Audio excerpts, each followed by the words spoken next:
기드온은 위기의 시대에 사사로 부름을 받았습니다. 당시에 미디안 사람들이 7년 동안 이스라엘을 지배하면서 많은 곡식을 빼앗아가고 추수철이 되면은 농작물을 다 거두어가고 또 양과 소와 나귀를 모조리 약탈해 갔습니다. 이스라엘 가운데 먹을 것을 남겨두지 않았습니다. 이럴 때에 기드온이 사사로 지도자로 택함을 받았는데, 그런 지도자가 된 후에 나라를 구할 용사들을 모집했습니다. 이 기드온과 싸워서 나라를 구할 용사를 모집했는데 3만 2천 명이 지원했습니다. 이 본문 말씀을 보면은 여룻바알이라 하는 기드온과 그를 따르는 모든 백성이 일찍 일어나 하롯셈 곁에 진을 쳤다고 말합니다. 기드온과 그가 거느린 지원병들이 아침 일찍 일어나서 하롯셈 곁에 이제 진을 치고 싸울 준비를 하는 것입니다. 당시에는 전쟁을 할 때도 물이 필요하기 때문에 샘물 곁에 진을 쳤다고 말합니다. 그리고 적군들은 북쪽에 모래산 언덕에 그 골짜기에 편만하게 자리를 잡았고, 이제 언제 전쟁이 시작될지 알 수 없는 그런 아주 양군이 대치해 있는 그런 상황이 되었습니다. 미디안 사람과 동방 사람들이 이스라엘을 치러 왔는데 그 수가 얼마나 많은지 사람과 낙타의 수를 헤아릴 수 없을 만큼 많고 메뚜기 떼처럼 쳐들어왔다. 사사기 8장 10절에 보면은 그들의 수는 적어도 13만 5천 명 이상입니다. 전산 사람들의 수를 적어 놓은 것을 보면은 13만 5천 명, 적어도 그 이상의 사람들이 쳐들어왔는데 3만 2천 명의 군대로 막아야 하는 것입니다. 근데 그들은 다 훈련된 군인이 아닌 것입니다. 나라를 생각해서 그냥 지원한 사람들입니다. 여러분, 오늘날에도 군인은 똑같은 군인이 아닌 것입니다. 훈련을 잘 받은 정예병들이 있는가 하면은 또 적당히 훈련받고 군인이 된 사람도 있습니다. 오늘날 보면은 사관학교에서, 육군 사관학교나 해군 공군 사관학교에서 4년 동안 훈련을 잘 받은 사람들은 장교가 되는 것입니다. 그런데 몇 주 훈련을 받은 사람들은 병사로 복무를 하죠.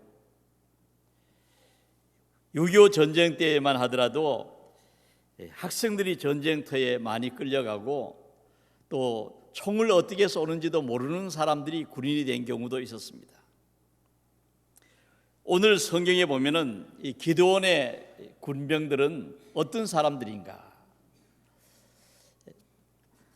하나님께서는 정예 부대 요원을 선발하신 것입니다. 3만 2천 명 가운데 하나님께서 쓰시는 군인다운 군인들을 그 중에서 고르셨습니다. 우리가 예수님 당시에도 보면은 예수님을 따르는 사람들이 많았는데 똑같은 사람이 아닌 것입니다. 그 중에 보면은 그냥 구경 삼아 그냥 따라다니는 군중들, 무리들이 있었습니다. 예수님이 일으키시는 그런 기적을 구경하자. 베세다 들판에 갔더니 먹을 것을 많이 주셨더라. 다 배불리 먹었는데 예수님을 따라가면은 먹을 것을 주실 것이다. 그래서 예수님을 따라다니는 사람들이 있었습니다. 예수님께서도 친히 말씀하시기를 내가 진실로 진실로 너희에게 이르노니 너희가 나를 찾는 것은 표적을 본 까닭이 아니요 떡을 먹고 배부른 까닭이니 썩을 양식을 위하여 일하지 말고 썩지 않는 양식을 위해서 일하라. 그렇게 말씀하셨습니다.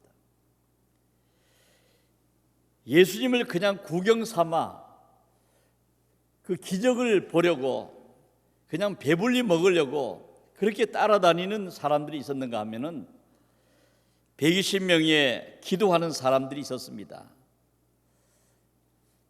마가의 다락방에 모여서 힘을 다해서 기도를 열심히 해서 성령 충만 받은 사람들이 있습니다. 오늘 성령 강림 주일이기도 합니다. 오순절 마가의 다락방에 120명이 기도하면서 성령 충만 받았습니다. 예수님의 복음을 전하는 70명의 전도대들이 있었습니다. 이 제자들은 둘씩 나가서 하나님 나라를 전하는 사람들이 있었습니다. 또 그 중에서 보면은 12사도가 있었습니다. 예수님과 함께 먹고 마시고 3년을 같이 지내면서 배운 훈련된 12사도가 있었습니다. 예수님을 따르는 사람도 보면은 구경꾼 군중들이 있는가 하면은 120명에 들어가는 기도하는 사람들, 70명에 들어가는 그런 전도하는 사람들, 또 12명의 사도에 들어가는 사람들이 있었는데 그들이 다 똑같은 사람이 아니죠. 믿음이 다 다른 것입니다. 바클레이라고 하는 신약 성경학자는 12사도 가운데도 세 부류의 사람들이 있는데 믿음의 정도에 따라서 첫째 부류, 둘째 부류 이렇게 예수님이 나누셨는데 제일 예수님을 잘 따르는 첫째 부류의 사도들은 베드로, 안드레, 요한, 야고보 이렇게 네 사람이었다. 이렇게 연구한 글이 있습니다. 여러분, 우리는 어디에 속하는 사람들입니까? 하나님께서는 32,000명의 사람들을 부르셨는데 그 사람들도 보면은 나라를 생각하는 사람입니다. 위기에서 나라를 건져야 되겠다 하는 그런 마음으로 모였고 또 32,000명의 사람들은 기도원을 따르는 사람입니다. 지도자가 말하면은 따라서 움직이는 사람들. 또 성경에 보니까 그들은 아침에 일찍 일어났다. 성실한 사람들입니다.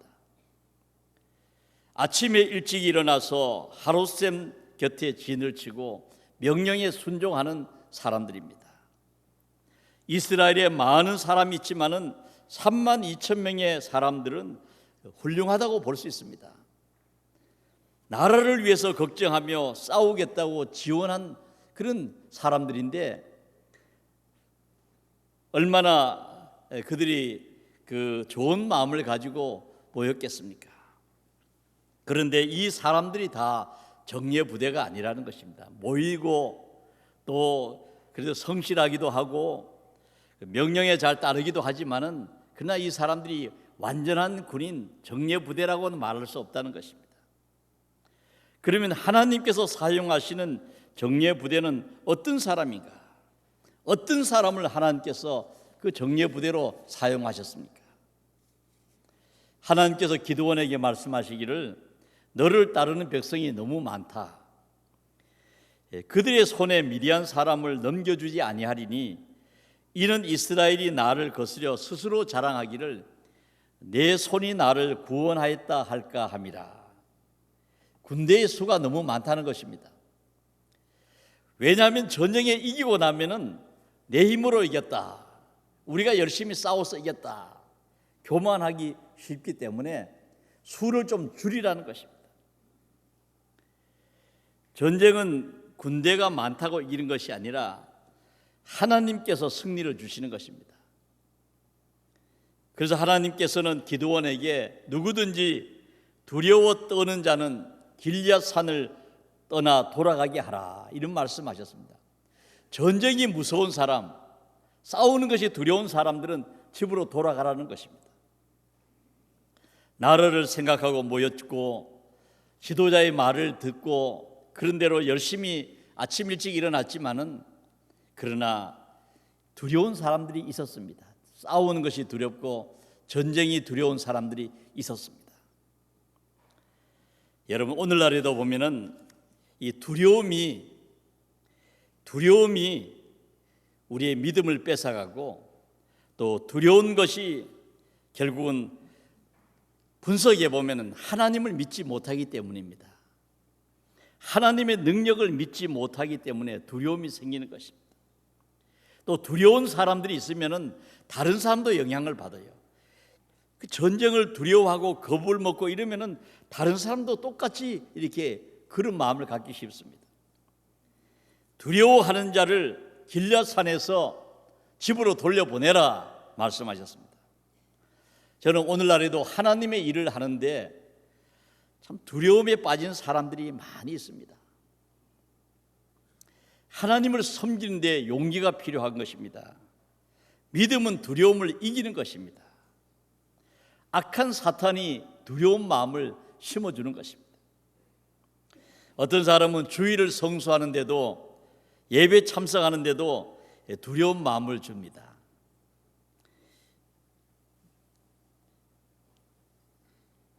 모처럼 쉬는 날인데 집에서 좀 쉬어야지 교회 가가지고 뭐 하루 종일 예배 드리고 있으면은 쉬지도 못하고 건강을 해치지 않을까.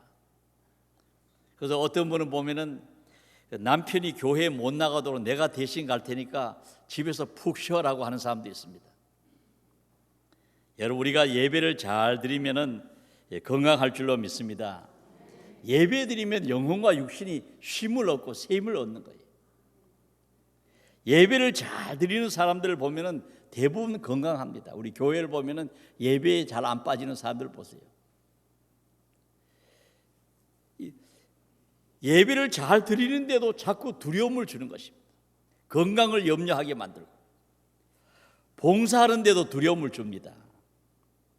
뭐 건강도 좋지 못한데 봉사하면 피곤한데 그만두라고 자꾸 마음속에 있는 마귀가 두려운 마음을 주는 것입니다. 두려운 마음을 주어서 봉사하며 섬기는 데 빠지도록 만드는 것입니다. 그런데 우리 주변에 보면은 봉사하는 사람들이 건강해요. 건강이 좋지 못한 사람들도 봉사하다 보면은 건강이 회복되는 경우를 많이 봅니다. 때로는 헌금하는데도 두려움을 줍니다. 교회에 헌금하고 11조하고 그러면 생활이 어떻게 되는가? 우리 형편에 그렇게 해가지고 되겠는가? 자꾸 두려운 마음을 주어서 하나님 말씀대로 살지 못하게 하는데 우리가 하나님 말씀대로 살 때에 두려움이 사라지고 하나님께서는 복을 내리시는 것입니다. 그런데 이 두려움에 지면은 아무것도 할 수 없고 하나님이 쓰시는 사람이 될 수가 없는 것입니다. 32,000명의 사람들 가운데 두려워하는 사람을 돌려보내라. 하나님께서는 이 두려워하는 사람을 일꾼으로 쓰시지 않는 것입니다. 어떤 목사님은 새벽 기도가 너무 두렵다는 거예요. 목사로서 목회를 하는데 새벽에 기도해야 되는데 새벽에 일어나면은 뭐 머리가 아프고 하루 종일 피곤하다고 그래서 그 새벽 기도를 안 하고 이렇게 목회를 하는데 교회가 도무지 부흥이 안 됩니다. 두려움을 이겨야 승리를 주시고 두려움을 이겨야 하나님의 은혜를 주시는데 두려움에 꽉 잡혀 있으면은 안 되는 거예요. 어떤 성도님들 보면은 부흥회를 두려워하는 사람도 있어요. 왜 부흥회가 두렵나? 가능하면 참석하지 않으려고 하는데 잘 알아보니까 은혜 받을까 봐 두렵다는 거예요. 부흥회에 참석해서 은혜 받으면 헌금도 해야 되고 뭐 차라리 안 가는 것이 낫다. 은혜 받을까 두려워서 부흥회에 참석하지 않는다. 하나님 이런 사람들을 귀하게 쓰시겠습니까? 또 어떤 사람 보면은 장로가 될까 두렵다는 사람도 있습니다. 열심히 일하다가 잘못하면 장로가 되면은 짐도 무겁고 뭐 그렇다. 장로가 되려고 열심히 일하는 사람도 사실은 그것도 좀 문제입니다. 왜냐하면 우리는 하나님을 섬길 때 어디에 있든지 어떤 자리에 있든지 하나님을 잘 섬겨야 되지만은 무슨 목적을 가지고 섬기면 안 돼요. 그러나 그보다 더 나쁜 것은 장로 될까 봐 열심히 안 한다 하는 사람들은 참 별 두려움이 다 있어요. 요즘은 두려움에 지는 사람은 믿음이 작은 사람이고, 하나님께서는 두려움을 극복하지 못하는 사람을 절대로 귀하게 쓰지 않으시는 것입니다. 세상에도 두려움을 극복하지 못하면 인류가 될 수 없습니다. 사업을 하는 사람들이 때에 따라서 투자를 해야 되고 시설을 확장해야 되고, 근데 이런 것들이 너무 두려워하면 인류가 될 수 없죠. 운동선수도 그렇습니다. 축구 경기에서 페널티킥을 차는 사람이 있습니다. 이 공이 들어가면은 그런 대로 괜찮은데, 만약에 실축했다가는 엄청난 욕을 먹습니다. 페널티킥에 들어갔다고 해가지고 뭐 사람이 오래 기록하지 않습니다. 대부분 다 성공하는 확률이 높기 때문에. 그런데 만약에 실패하면은 수많은 사람부터 욕을 먹고 말이죠. 남미의 어떤 선수는 페널티킥 실축해가지고 총에 맞은 사람도 있어요. 그런데 인류 선수들은 페널티킥을 차는 것을 선택합니다. 선수라면은 그런 기회를 내가 한번 해보겠다, 이런 마음을 가져야 인류가 되는 거죠. 야구에서도 중요한 시간에 대타로 나오는 것을 두려워하지 않습니다. 두려워하는 사람은 인류가 될 수가 없어요. 하나님께서는 기드온을 통하여 두려워 떠는 사람을 집으로 돌려보내라. 성경에 보니까 돌아간 사람이 22,000명입니다. 32,000명 중에서 3분의 2가 넘는 사람이 돌아갔어요. 두려워서 집으로 돌아갔습니다. 하나님은 일꾼을 뽑으실 때 1차 두려워 떠는 사람들을 집으로 돌아가게 하시고, 전쟁이 두렵고 겁나서 떠는 사람들은 돌아가게 하셨습니다. 신앙은 두려움을 극복하는 것입니다. 그래서 바울 사도는 디모데 후서 1장 7절에 보면은 하나님이 우리에게 주신 것은 두려워하는 마음이 아니요 오직 능력과 사랑과 절제하는 마음이라. 이 두려워하는 마음은 하나님이 주시지 않는다는 것입니다. 하나님께서는 할 수 있다. 내가 너와 함께하니 두려워하지 말라. 하나님은 온 세상을 만드시는 분인데 내가 너를 지켜주리라. 내 오른손으로 너를 붙들리라. 두려움을 극복하도록 해주신 것입니다. 마귀는 자꾸 두려워서 하나님 일을 하지 못하도록 자꾸 그 두려운 마음을 심어주는 것입니다. 하나님이 주시는 마음은 두려워하는 마음이 아니고 능력과 사랑과 절제하는 마음이다. 하나님이 함께 하시면 할 수 있다. 능력의 마음을 주시고, 하나님이 나를 사랑하시니 반드시 이루실 것이다. 그 사랑의 마음, 깨닫는 마음을 주시죠. 절제하는 마음, 함부로 살지 않도록 하시고, 우리가 이 하나님이 주시는 마음을 구별해야 되는 것입니다. 하나님께서는 먼저 두려워하는 사람들을 돌려보내라. 여러분, 그 두려워하는 사람들이 인간성이 나쁜 것은 아닙니다. 다 그들도 나라를 생각해서 모였죠. 지도자의 말을 따르기도 합니다. 그러면서 또 아침에 일찍 일어나는 성실함도 있어요. 그런데 하나님을 전적으로 의지하는 그런 믿음이 없는 것입니다. 돌려보내라. 32,000명 가운데 22,000명이 돌아갔습니다. 적군은 최소한 13만 5천 명인데 10분의 1도 안 되는 사람만 남은 것입니다. 그러나 하나님께서 군대를 지휘하시니 하나님 시키는 대로 하는 것입니다.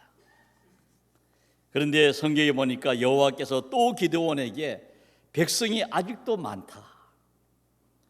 그들을 인도하여 물가로 내려가라. 거기서 내가 너를 위하여 그들을 시험하리라. 하나님께서 10,000명이 남았는데도 아직 군대가 많다고 하셨습니다. 하나님께서 도와주시면 군대의 수가 문제가 되지 않는데 성경에 보면은 수많은 전쟁사가 있습니다. 성경에 나오는 많은 전쟁의 이야기, 그 전쟁사를 요세푸스라고 하는 사람은 유대 전쟁사라고 하는 책을 썼습니다. 여러 권의 그 전쟁에 대한 이야기를 뽑아서 썼는데 소수의 군대로 다수의 적을 물리친 많은 이야기가 있습니다. 오늘 이 시간은 제가 그 이야기를 뭐 다 들려드릴 수 없고, 최초에 나오는 그런 전쟁 이야기를 보면은 아브라함 때 전쟁이 있었습니다. 저 북쪽에는 강력한 나라들이 있었는데 시날 왕 아무라벨과 엘라살 왕 아류, 엘람 왕 그돌라 오멜과 고임 왕 디달, 이런 그 북쪽에 큰 4개 나라가 연합을 해가지고 남쪽에 있는 여러 나라를 정복하고 해마다 조공을 받는 것입니다. 힘 있는 나라들이 약한 나라를 정복해서 그들로부터 이렇게 조공을 받는데, 그 남부의 왕들이 12년 동안 섬기다가 언제까지 우리가 조공을 바치며 살아야 되는가? 이렇게 많은 조공을 바치고 우리는 어떻게 사는가? 그래서 남부의 왕들이 배신을 했습니다. 그랬더니 북부의 왕들이 득달같이 들이닥쳐가지고 그냥 남부를 완전히 초토화시키고 수많은 재물을 뺏어가고, 그리고 사람을 붙잡아서 끌고 갔습니다. 그 붙잡혀간 사람 중에 아브라함의 조카 롯도 있고 그 가족들이 있습니다. 그때 아브라함이 집에서 길리고 훈련된 318명의 사람을 데리고 막강한 북부 연합군과 전쟁을 했습니다. 그런데 기습 작전에 성공해가지고 보면 북부 연합군을 격파시키고 뺏겼던 사람과 재산을 다 찾아서 돌아오는데 놀라운 승리였습니다. 이것이 바로 적은 소수의 그 사병이 4개국 연합군을 깨뜨린 이런 놀라운 전쟁의 이야기가 창세기에 기록되어 있습니다. 또 여호사밧 왕 때도 보면은 모압 자손과 암몬 자손과 마온 사람들이 동맹을 맺고 쳐들어왔다. 우리가 구약을 읽어보면 모압이란 나라가 큰 나라입니다. 암몬도 강력한 나라입니다. 마온 사람은 전쟁을 잘하는 사람들이에요. 이 큰 나라들이 3개국이 동맹을 맺고 유다를 쳐들어오는 것입니다. 얼마나 군대가 많이 쳐들어왔는지 여호사밧 왕이 하나님을 향하여 기도하고 너무너무 나라가 위태로우니까 온 백성에게 금식하라, 기도하지 않고 이길 수가 없으니 금식 기도를 하도록 공포했습니다. 유다의 모든 사람들이 아내와 자녀와 어린이들까지 다 나와서 하나님 앞에 서서 기도하는 것입니다. 우리를 치러 오는 이 큰 무리를 우리가 대적할 능력이 없고 어떻게 할 줄도 알지 못하고 오직 주만 바라보나이다. 싸워 이길 능력도 없고 저들을 어떻게 해야 될지 그런 작전도 떠오르지 않고 그냥 우리는 주님만 바라봅니다. 주님 도와주세요. 그럴 때 하나님께서는 선지자를 보내셔서 말씀하셨습니다. 이 전쟁은 너에게 속한 것이 아니요 하나님께 속한 것이라. 너희가 싸울 것이 아니라 하나님이 다 알아서 하신다는 겁니다. 여호사밧이 그 말을 믿고 찬양대를 택하여 거룩한 예복을 입히고 군대 앞에서 행진하게 했습니다. 우리 찬양대원들에게 요즘 말하면 가운을 다 입혀가지고 전쟁하러 나가는데 군인들 앞에 세워놓고 찬양을 하는 것입니다.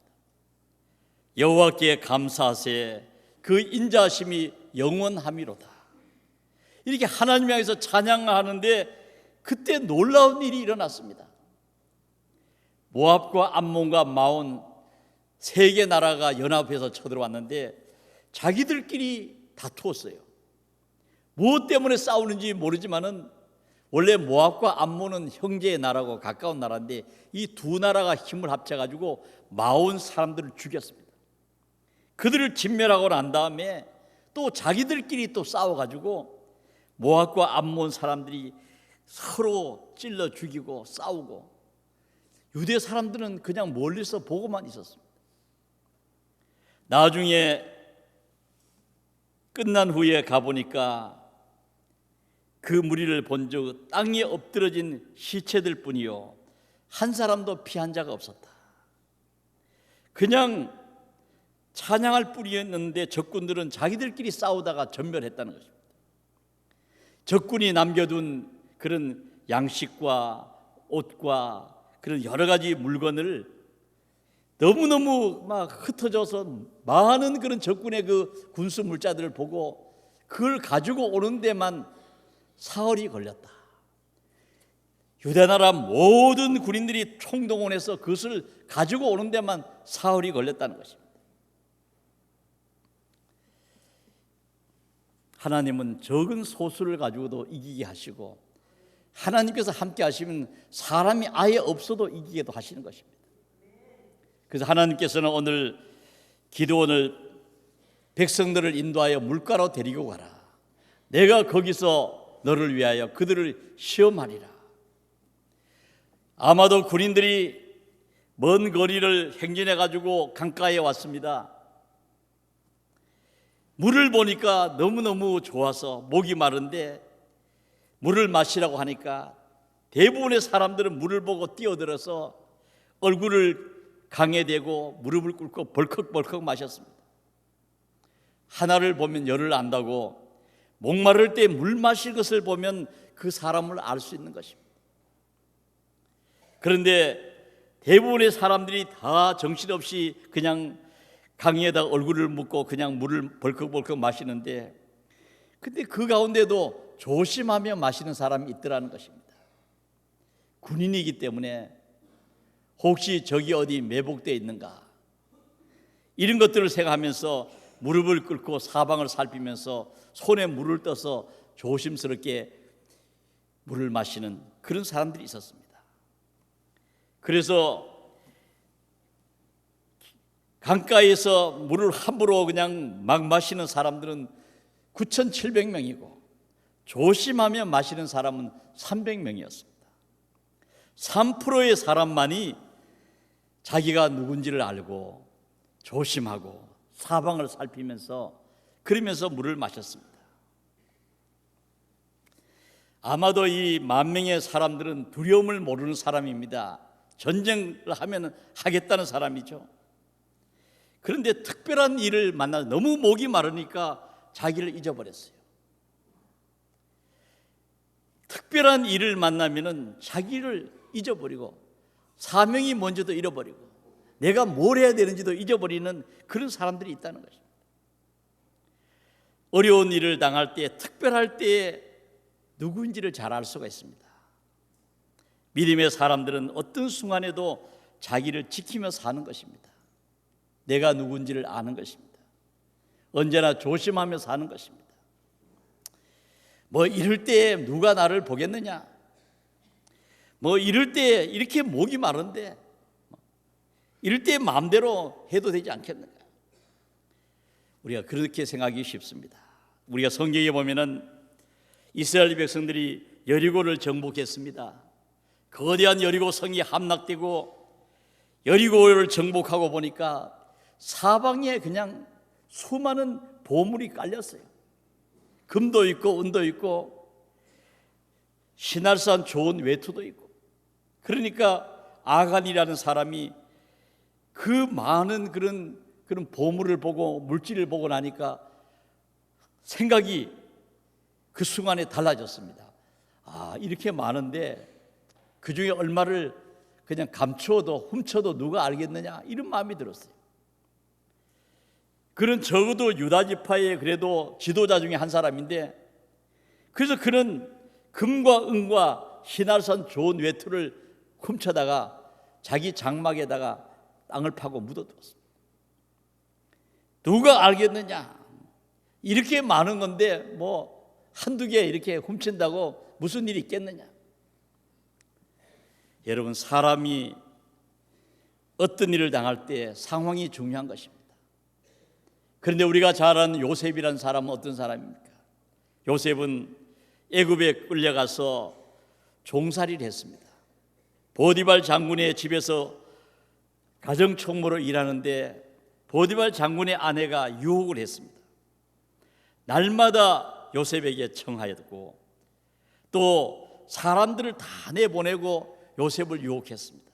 아무도 보는 사람이 없는 그런 상황을 만들어 놓고 유혹을 했습니다. 그런데 요셉은 어떻게 했습니까? 내가 어찌 이 큰 악을 행하여 하나님께 죄를 지으리까? 그런 순간에도 그는 그 자리에 도망을 치고 그 자리를 피하였습니다. 어떤 순간에도 자기의 해야 할 일을 알고 믿음을 지켰다는 것입니다. 이런 사람을 하나님께서는 귀하게 쓰시는 것입니다. 그래서 그는 노예 생활을 하고 감옥에 갇혔지만은 나중에 하나님께서 그를 높이 들어서 애굽의 총리에게 오르는 그런 큰 복을 주신 것입니다.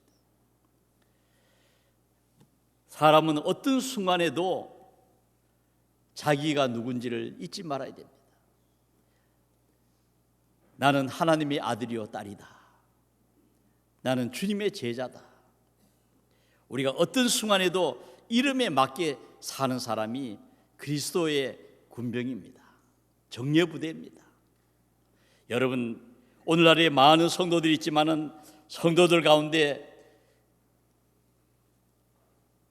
그리스도의 군병으로 장군 같은 믿음을 가지고 사는 사람도 있고, 그리고 위관 장교 같이 살아가는 사람도 있고, 또 전쟁에서 그냥 도망가고 그냥 자기 할 일을 못하는 그런 병사로 사는 사람도 있는 것입니다.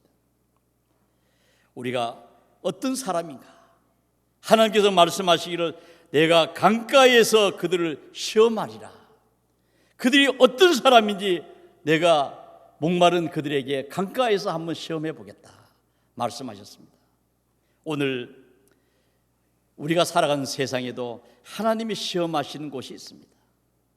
우리가 어떤 자리에 있든지 여기 보면은 9,700명의 사람들은 목이 마르니까 강가에서 내가 누군지를 잊어버렸습니다. 우리가 살아가면서 어떤 순간이 있든지 우리가 내가 누구며 내 사명이 무엇이며 나는 어떻게 살아야 하는가, 그것을 지키고 조심하며 살아가는 사람 300명을 하나님께서 택하셨죠. 그 300명의 사람들이 결국은 미디안 대군을 몰아내고 큰 승리를 거두는데 하나님이 쓰셨습니다. 항아리와 나팔을 가지고 와서 그 300명의 사람들은 다친 사람도 없고 전사한 사람도 없어요. 하나님께서는 그들을 나라를 구하는 데 귀한 인재로 하나님의 도구로 쓰셨습니다.